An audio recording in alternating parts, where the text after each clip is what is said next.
All right, guys, we've gotten ourselves to the point in the project where we're installing the pathway lights.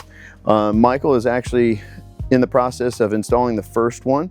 We've designed these pathway lights to be staggered on either side of the walkway or the elevation change. The first one is right as you step off the front porch, and then the second one over here to the other side, and then we come back to this side of the walkway over here.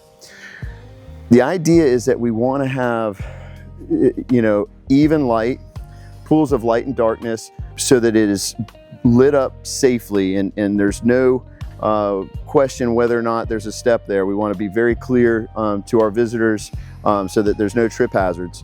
Pathway lights are one of those necessary fixtures sometimes. If you can't get the ambient light from uplights or downlights that might be in the adjacent areas to also reflect onto these surfaces that might have elevation changes, you have to use pathway lights because again, it's a safety factor. Again, let's watch Michael kind of get this part of the installation finalized.